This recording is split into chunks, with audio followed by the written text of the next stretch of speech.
ലബനാനിൽ ഹിസ്ബുള്ളയുടെ രഹസ്യാന്വേഷണ കേന്ദ്രത്തിന് നേരെ ഇസ്രായേലിന്റെ വ്യോമാക്രമണം. ഇന്ന് മാത്രം ലബനാനിൽ കൊല്ലപ്പെട്ടത് 9 പേർ. ഇസ്രായേലിലും ലബനാനിലുമായി ഇസ്രായേലി സൈനികർക്ക് നേരെ ഹിസ്ബുള്ളയുടെ റോക്കറ്റ് ആക്രമണവും നടന്നു. ലബനാനിലെ അതിർത്തി ഗ്രാമങ്ങളിൽ നിന്ന് ഇസ്രായേൽ സേന ഗ്രാമീണരെ ബലം പ്രയോഗിച്ച് ഒഴിപ്പിക്കുകയാണ്. മുജീബ് റഹ്മാൻ ന്യൂസ് ഡെസ്കിൽ നിന്ന് വിശദാംശങ്ങൾ നൽകും. മുജീബ്, എന്താണ് ഇന്നത്തെ യുദ്ധത്തിന്റെ ഏറ്റവും പുതിയ അപ്ഡേറ്റുകൾ? ഹിസ്ബുള്ള തിരിച്ചും ഇസ്രായേൽ ലബനാനിലെ ഹിസ്ബുള്ള കേന്ദ്രങ്ങളെ ലക്ഷ്യം വെച്ചും പലതരത്തിലുള്ള ആക്രമണങ്ങൾ നടത്തിയെന്ന് മനസ്സിലാക്കുന്നു. ഏത് ഭാഗത്ത് ഏതൊക്കെ തരത്തിലുള്ള ആൾനാശവും മറ്റു നാശനഷ്ടങ്ങളും ഉണ്ടായിട്ടുണ്ട് മുജീബ്? സൈഫുദ്ദീൻ, ഇസ്രായേൽ ഇന്നും തെക്കൻ ലബനാനിന് നേരെ തന്നെയാണ് ആക്രമണങ്ങൾ നടത്തിയിട്ടുള്ളത്. തെക്കൻ ലബനാൻ്റെ വിവിധ മേഖലകളിൽ വ്യോമാക്രമണം നടത്തി. അതിൻ്റെ ഭാഗമായാണ് ബെയ്റൂത്തിന് സമീപമുള്ള ലാഹിയ പട്ടണത്തിലെ ഒരു കെട്ടിടത്തിന് നേരെ ആക്രമണമുണ്ടായി. ഇത് ഹിസ്ബുള്ളയുടെ രഹസ്യാന്വേഷണ കേന്ദ്രമാണെന്നാണ് ഇസ്രായേൽ സേന പറയുന്നത്. അവരുടെ ഒരു ആരോഗ്യ കേന്ദ്രവും അതോടൊപ്പം തന്നെ വാർത്താവിനിമയ സംവിധാനങ്ങളും തകർത്തതായാണ് ഈ ഇസ്രായേൽ അവകാശപ്പെടുന്നത്. 9 പേർ ഇന്ന് ഈ ആക്രമണങ്ങളിൽ ലബനാനിൽ കൊല്ലപ്പെട്ടതായാണ് വിവരം. 14 പേർക്ക് പരിക്കുണ്ട്. അതേസമയം അതിശക്തമായ തിരിച്ചടിയും ഹിസ്ബുള്ളയുടെ ഭാഗത്തു നിന്നും ഇന്ന് ഉണ്ടായിട്ടുണ്ട്. വടക്കൻ ഇസ്രായേലിലേക്ക് വ്യാപകമായ തോതിൽ തന്നെ ആക്രമണങ്ങൾ ഹിസ്ബുള്ളയുടെ ഭാഗത്തുനിന്ന് ഉണ്ടായിരിക്കുന്നു. ഹിസ്ബുള്ള ഇന്ന് 2 തരത്തിലുള്ള ആക്രമണങ്ങളാണ് ഇസ്രായേൽ സേനയ്ക്ക് നേരെ തൊടുത്തുവിട്ടിരിക്കുന്നത്. അതിലേറ്റവും പ്രധാനപ്പെട്ടത് ഈ ലബനാനിലേക്ക് കരമാർഗം അതിക്രമിച്ച് കയറിയ അല്ലെങ്കിൽ കരമാർഗം കടന്നു കയറിയ ഇസ്രായേൽ സൈനികർ അവർ ഗ്രാമങ്ങളിലേക്ക് കടന്നു ചെല്ലുകയായിരുന്നു. ലിത്വാനി നദിയുടെ വടക്കൻ പ്രദേശത്തുള്ള 25ഓളം ഗ്രാമങ്ങളിൽ ഇസ്രായേൽ സൈനികർ അതിക്രമിച്ച് കയറുകയും അവിടെയുള്ള അവശേഷിക്കുന്ന ഗ്രാമീണരെ ആട്ടിയോടിക്കുകയും ചെയ്യുകയായിരുന്നു.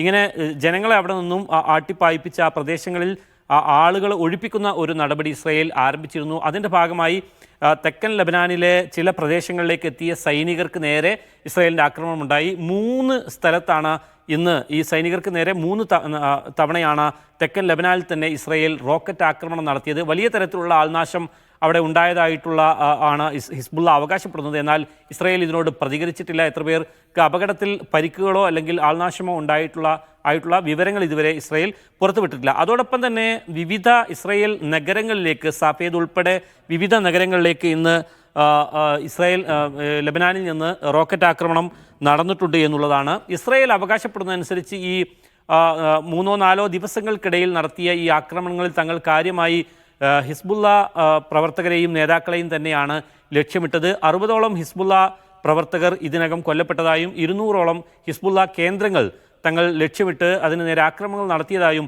ഇസ്രായേൽ അവകാശപ്പെടുന്നുണ്ട്. ഇന്ന് ഏറ്റവും അവസാനമായി ഇസ്രായേലിന് തിരിച്ചടി, ഇസ്രായേൽ പട്ടണങ്ങളിൽ തന്നെ ഈ ഹിസ്ബുള്ളയുടെ ഭാഗത്തുനിന്നുള്ള തിരിച്ചടി ഉണ്ടായിരിക്കുന്നത് കഫർ ഗിലാദി സെറ്റിൽമെൻറ്റിലും അതുപോലെ മെറ്റൂല, സഫേദ് എന്നിവിടങ്ങളിൽ 3 കൂടി തങ്ങൾ ആക്രമണങ്ങൾ നടത്തിയതായിട്ടുള്ള ഏറ്റവും പുതിയ വിവരമാണ് ഇന്ന് ഹിസ്ബുള്ള അറിയിക്കുന്നത്.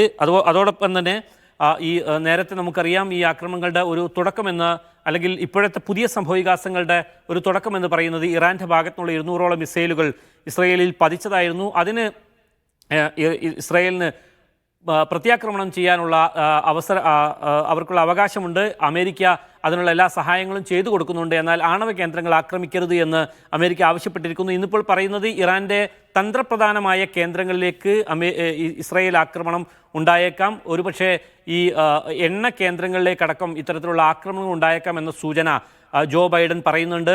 ഈ ബെന്യാമിൻ നെതന്യാഹുവുമായുള്ള ചർച്ചകൾ ഇത് സംബന്ധമായി നടന്നു കഴിഞ്ഞിട്ടുണ്ട്. ഏതായിരുന്നാലും ഉടൻ തന്നെ അമേരിക്കയുമായി കൂടിയാലോചിച്ചൊരു തീരുമാനത്തിലെത്തിയ ശേഷം ഇറാനിന് നേരെ ഇസ്രായേലിൻ്റെ ഭാഗത്തു നിന്നുള്ള ആക്രമണം ഉണ്ടാകുമെന്നാണ് അമേരിക്കൻ പ്രസിഡന്റ് ഇന്ന് നൽകുന്ന ഒരു വിവരം. അതോടൊപ്പം തന്നെ റഷ്യ ലബനാനിൽ നിന്ന് പൗരന്മാരെ ഒഴിപ്പിക്കാനുള്ള നീക്കങ്ങൾ ആരംഭിച്ചിട്ടുണ്ട്. റഷ്യയുടെ ഒരു കേന്ദ്രത്തിന് നേരെ ഇസ്രായേലിൻ്റെ ഭാഗത്തുനിന്നുള്ള ഒരു ആക്രമണം സിറിയയിൽ റഷ്യൻ കേന്ദ്രത്തിന് നേരെ ഉണ്ടാവുകയും ചെയ്തിട്ടുണ്ട്. ഒരേ സമയം ഇസ്രായേൽ ഗസയിലും ആക്രമണം നടത്തുന്നുണ്ട്, ലബനാനിൽ ആക്രമണം നടത്തുന്നുണ്ട്, സിറിയയിലും ഇന്ന് ആക്രമണം ഉണ്ടായിരിക്കുന്നു എന്നുള്ളതാണ് എടുത്തു പറയേണ്ടുന്ന ഒരു കാര്യം. അതേസമയം ഇറാനിന് നേരെ ഏത് നിമിഷവും ഇസ്രായേലിൻ്റെ ഭാഗത്തുള്ളൊരു ആക്രമണം ഉണ്ടായേക്കാമെന്ന ഒരു പ്രതീക്ഷയും ഇപ്പോഴുണ്ട്. ആ തരത്തിലുള്ള മുൻകരുതലുകൾ സ്വീകരിക്കണമെന്ന് ലോകത്തുടനീളം അത്തരത്തിലുള്ള പ്രതികരണങ്ങൾ വരുന്നുണ്ട്. ഖത്തർ അമീറിന്റെ ഇസ്രായേലിന്റെ തിരിച്ചടി, ഇറാനുള്ള തിരിച്ചടി ഉണ്ടാവുമെങ്കിൽ തന്നെ അത് എങ്ങനെ, എപ്പോൾ എന്നുള്ളതിനെ ആശ്രയിച്ചിരിക്കും ഈ യുദ്ധത്തിൻ്റെ ഭാവിയും ഗതിയുമൊക്കെ. അപ്പോൾ ഇസ്രായേലിന്റെ ഭാഗത്തു നിന്ന് അതിനുള്ള തയ്യാറെടുപ്പുകൾ എന്തെങ്കിലും നടക്കുന്നതായുള്ള സൂചനകളുണ്ടോ മുജീബ്? മറുഭാഗത്ത് ഇറാൻ ഒരുപക്ഷെ ഇത്രയും വലിയൊരു ആക്രമണം ഇറാൻ നടത്തുമ്പോൾ തന്നെയും അതിന്റെ കോൺസിക്വൻസസ് നേരത്തെ തന്നെ കണക്ക് കൂട്ടിയിട്ടുണ്ടാകണം അവർ. അപ്പോൾ ആ തരത്തിലൊരു മുന്നൊരുക്കം ഇറാന്റെ ഭാഗത്തു നിന്നും ഉണ്ട് എന്നുള്ളതിന്റെ സൂചനകൾ എന്തെങ്കിലും അവിടെ നിന്നും ലഭിക്കുന്നുണ്ടോ? ഇറാന്റെ ഭാഗത്തുനിന്ന് ഇപ്പോൾ അവർ പറയുന്നതനുസരിച്ച് ഏത് തരത്തിലുള്ള ആക്രമണങ്ങൾക്കും തങ്ങൾ ഒരുക്കമാണ്. പക്ഷേ ഇത് തങ്ങൾ ഒരിക്കലും ഒരു ആക്രമണം അങ്ങോട്ട് ഇസ്രായേലിൽ കയറി ഏകപക്ഷീയമായ ഒരു ആക്രമണം അഴിച്ചുവിടുകയല്ല ചെയ്തിരിക്കുന്നത്.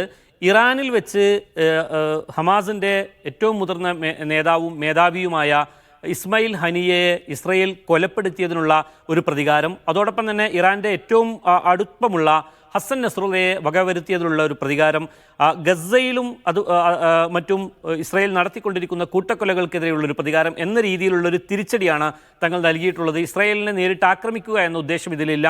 ഇനി ഇതിന് വലിയ തരത്തിലുള്ള തിരിച്ചടി ഇസ്രായേലിൻ്റെ ഭാഗത്തു നിന്നും ഉണ്ടാവുകയാണെങ്കിൽ തീർച്ചയായും വ്യാപ്തിയുള്ള ഒരു യുദ്ധത്തിലേക്ക് അത് നീങ്ങും. അത് വലിയ തരത്തിലുള്ള പ്രത്യാഘാതങ്ങൾ സൃഷ്ടിക്കുമെന്ന് ഇറാൻ മുന്നറിയിപ്പ് നൽകിയിരുന്നു. ഇസ്രായേലാകട്ടെ, ഇസ്രായേലിൻ്റെ സൈനിക വക്താവ് ഉൾപ്പെടെ കഴിഞ്ഞ ദിവസം പറഞ്ഞൊരു കാര്യം, തങ്ങളെ സംബന്ധിച്ചിടത്തോളം ഈ മിഡിൽ ഈസ്റ്റിൽ എവിടെയും എപ്പോഴും എങ്ങനെയും ആക്രമണം നടത്താൻ ശേഷിയുള്ളവരാണ് ഇസ്രായേൽ, പക്ഷേ ശത്രുക്കൾക്ക് അത് അറിയുകയില്ല എന്നുള്ളതാണ് ഒരു പ്രശ്നമെന്ന് പറഞ്ഞിരിക്കുന്നു. അതായത് ഈ ഇറാനിൽ മാത്രം ഒതുങ്ങുന്നതായിരിക്കില്ല ഇസ്രായേലിൻ്റെ ആക്രമണം, അത് മേഖലയിലാകെ പ്രശ്നങ്ങൾ ഉണ്ടാക്കുന്നതായിരിക്കും. അത് അത്ര വലിയൊരു തെറ്റാണ് ഇറാൻ്റെ ഭാഗത്തുനിന്നുണ്ടായിരുന്നത് എന്നൊരു പ്രതികരണമാണ് അവരുടെ ഭാഗത്തുനിന്നും ഇപ്പോൾ വരുന്നത്.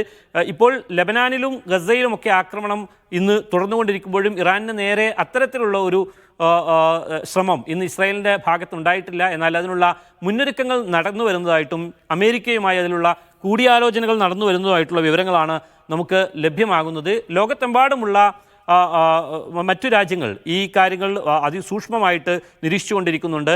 ഖത്തർ അമീറിൻ്റേതായി അല്പം മുമ്പ് പുറത്തു വന്ന ഒരു പ്രസ്താവന, ഗസ വിഷയത്തിൽ ഇസ്രയേലിൻ്റെ ആക്രമണം അതിശക്തമായി തുടർന്നപ്പോൾ ലോകത്തിൻ്റെ ഒരു മൗനം, അല്ലെങ്കിൽ ആ കാര്യത്തിൽ ഒരു ആക്രമണം അവസാനിപ്പിക്കുന്നിടത്ത് ലോകം ഇടപെടുന്നതിൽ പരാജയപ്പെട്ടതാണ് പിന്നീട് ലെബനാനിലേക്കും ഇറാനിലേക്കും ഈ സമീപ പ്രദേശങ്ങളിലേക്കും മേഖലയിലേക്കാകെയുള്ളൊരു സംഘർഷമായി അത് വ്യാപിക്കാനുള്ള ഒരു സാധ്യത ഒരു കാരണമായി അത് മാറിയിരിക്കുന്നു. അതുകൊണ്ട് ലോകത്തിന് ഇതിൽ ഉത്തരവാദിത്തമുണ്ട് എന്ന തരത്തിലുള്ളൊരു പ്രതികരണം അവരുടെ ഭാഗത്തു നിന്നും വന്നിരിക്കുന്നു. ഇത് ഈ ഒരു മേഖലയിൽ തന്നെ വലിയ സംഘർഷമായി രൂപപ്പെടാനുള്ള സാധ്യതകൾ മുന്നിൽ കണ്ടുകൊണ്ടുള്ള ആഗോള വിമാന കമ്പനികൾ മറ്റും ഇത്തരത്തിലുള്ള ചില നിലപാടുകൾ സ്വീകരിക്കുന്നുണ്ട്. പ്രത്യേകിച്ച് മിഡിൽ ഈസ്റ്റിലെ ഏറ്റവും ശ്രദ്ധിക്കപ്പെടുന്ന ഒരു വിമാന കമ്പനി എന്ന നിലയിൽ എമിറേറ്റ്സ് അതിൻ്റെ ജോർദാനിലേക്കും ഇറാനിലേക്കും ഇറാഖിലേക്കുമുള്ള വിമാന സർവീസുകൾ അടക്കം നിർത്തിവെക്കുന്നതായിട്ടുള്ള ഒരു അറിയിപ്പ് അവരുടെ ഭാഗത്തുനിന്ന് വരുന്നുണ്ട്. അതപ്പോൾ ഈ മേഖലയിലാകെ സുരക്ഷിതമല്ലാത്തൊരു സാഹചര്യമുണ്ട് എന്നതിൻ്റെ ഒരു സൂചനയാണത്. റഷ്യ അവരുടെ പൗരന്മാരെ ലെബനാനിൽ നിന്ന്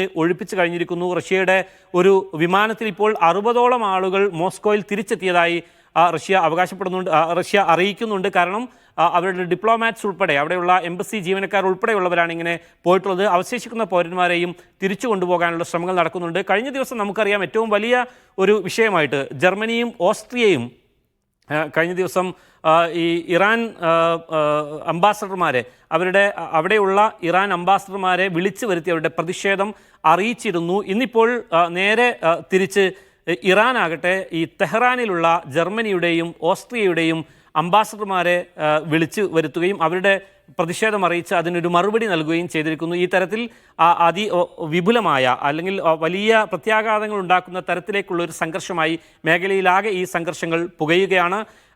ലെബനാൻ ഇസ്രയേൽ അതിർത്തിയിലുള്ള പോരാട്ടം ഇപ്പോഴും തുടരുകയാണ്. ഗസയിലും ഇസ്രയേലിൻ്റെ ഭാഗത്തുനിന്നുള്ള അതിശക്തമായ പോരാട്ടങ്ങൾ നടക്കുന്നുണ്ട്. വെസ്റ്റ് ബാങ്കിലാകട്ടെ ഇസ്രയേൽ സേന കൃത്യമായ അധിനിവേശം തന്നെയാണ് ഇപ്പോൾ നടത്തിക്കൊണ്ടിരിക്കുന്നത്. കേവലം വ്യോമാക്രമണങ്ങൾ നടത്തുക എന്നതിനപ്പുറം ഇസ്രയേൽ സേന ഈ വെസ്റ്റ് ബാങ്കിലെ ചെറിയ പട്ടണങ്ങളിലൂടെ, നഗരങ്ങളിലൂടെ നടന്നു നീങ്ങി അവിടങ്ങളിൽ അവശേഷിക്കുന്ന വീടുകളിൽ നിന്നും പ്രദേശങ്ങളിൽ നിന്നും ആളുകളെ മാറ്റുകയും അതിനിടയിൽ വെടിവെപ്പുണ്ടാവുകയും ആളുകൾ മരിക്കുകയും ഒക്കെ ചെയ്യുന്ന സംഭവങ്ങൾ സമീപ ദിവസങ്ങൾ തുടർന്നുകൊണ്ടിരിക്കുകയാണ്. കൃത്യമായി ലെബനാനിൽ ഇപ്പോൾ ഇസ്രയേലിൻ്റെ ഒരു അധിനിവേശം തന്നെയാണ് നടന്നുകൊണ്ടിരിക്കുന്നത് എന്ന് വേണം, വെസ്റ്റ് ബാങ്കിൽ ഇപ്പോൾ ഗസയുടെ ഭാഗമായിട്ടുള്ള വെസ്റ്റ് ബാങ്കിൽ ഇപ്പോൾ ഇസ്രയേലിൻ്റെ ഒരു അധിനിവേശം തന്നെയാണ് നടക്കുന്നത് എന്ന് വേണം കരുതാൻ.